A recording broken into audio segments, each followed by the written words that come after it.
Hello everybody and welcome to my channel. My name is Mindy and I'm a homeschooling mom to 4 kids ages 14, 7, 5, and 2. Today I'm going to talk to you about what's in our morning basket and the family subjects that we do together.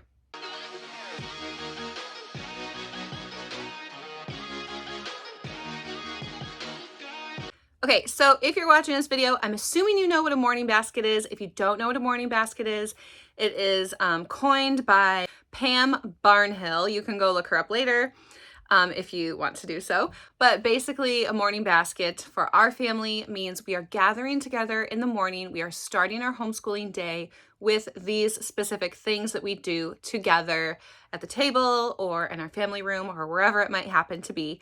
Usually it's going to be at our table because my girls are going to be practicing handwriting. My morning time with my teenager versus my 5 and 7-year-old looks different, and I do them separately. So first, I'm going to start with my teenager. So my teenager is Ethan, and he is 14. And so the morning basket that him and I do together is basically just a Bible devotional, and then we're reading aloud from a novel. And so we are currently reading this book here, Lost on a Mountain in Maine. We traveled to Maine for the first time in May, and I picked this up at a bookstore. It is a true story. So far, we are loving this book. So this is our read aloud that we're doing together. And then we are currently working on a study from Not Consumed. It is in the garden. And so if you're not familiar with Not Consumed, there's always a parent guide. And then they have like a teen version, a youth version, a really little kid version. Pretty sure there's like 3 different age levels plus the parent guide. So we are working through this in the garden, and this is all about prayer. And so with this devotion here, he and I are doing this together, but then separately, I'm expecting him and encouraging him to read the Bible on his own and to choose what he wants to read in the Bible. Last year, I gave him a challenge to read the entire New Testament in 90 days.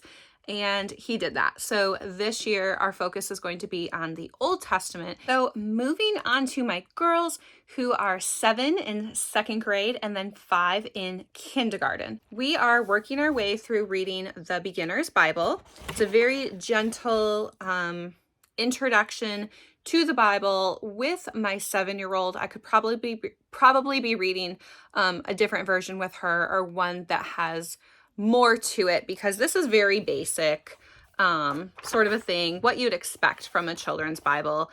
But we are working our way through that. While the girls are listening to me read the Bible, they're doing handwriting from the Good and the Beautiful. So my kindergartner will start level K, and my 2nd grader is working her way through level 1. I think she's about halfway there. I don't even know. It doesn't really matter to me that whether or not she stays on level for handwriting, because it's just practice, fine motor skills, good pencil grip, good letter formation, things like that. That's my goal with handwriting. So we do have level 1 that she is working her way through. And then I also do have level 2 available for her when she finishes that. When my kindergarten finishes hers, I will jump her onto level 1. After I read the Bible with them, we are also working our way through some of these devotions. These are 100 devotions about God and science. We started this in the summer. I really like these. The kids can relate to these a lot, and they're just super fun. We're just kind of working our way through some of these. I let them choose which one they want to do. We're not going in any specific order. Before I get into my family subjects, I'm going to show you some other things that are in our morning basket. We will always be doing Bible and handwriting every single day. So we're going to be reading the Bible, reading a devotion, doing handwriting, all at one time. In addition to that, we may not do these things every day. It really depends on the time, how we're feeling, what's going on, but I will pick one additional thing and do that. So let me show you what those are. Okay, so we are working our way as a read aloud through Little House on the Prairie, and guys, it's taking us forever. If you watched any of my videos from last school year, you know that we were still working our way through this. It just takes a long time. It's kind of a different read. It's, explaining a lot of things that happened if you know anything about Laura Ingalls Wilder, you know, way back when. And so I'm having to stop a lot to explain what some of the things in there are that like everyday kids today wouldn't know what they are. So anyway, we're still working our way through Little House on the Prairie. And then I have these Brain Quest cards for 2nd grade. I have 2 decks of those. So I'll just kind of flip through and ask my 2nd graders some of these questions. These are really fun. Okay, and then lastly, I have this here, what your kindergartner needs to know. This includes a lot of different things. It has literature, math, history, science, and the arts. So a lot of like introductory type things for her. So for instance, with history, talks about world history and geography. So it talks about the earth, oceans, continents, maps, globes, Earth's 7 continents, knowing which way you're going, north, south, east, and west. And then specific things for each continent. It talks about the North and South poles, and things like that. So like the Great Wall of China. And so honestly, for history, I'm not using a specific curriculum for my kindergarten, but we are using a lot of what's in here and then just reading like a ton of picture books based off from that because I don't have a formal curriculum for her, which is perfectly okay. Lastly, for my family subjects, because I have a 2nd grader and a kindergartner, they are on such different levels. It's crazy. Like, not to compare kids or anything, but my current kindergartner is farther behind and learning skills and concepts at a slower pace than what my 2 older children did. My 2 older children picked up on things very quickly. That's not the point. The point is that I'm only doing 1 family subject with the 2 girls because my son is in 9th grade. Pretty much everything he's doing is at a much higher level. So for me personally, I couldn't include him in on what we're doing for family subjects. So anyway, we are only doing science together and we are using The Good and the Beautiful's Sparks and Stars. This is what we're going to start out with.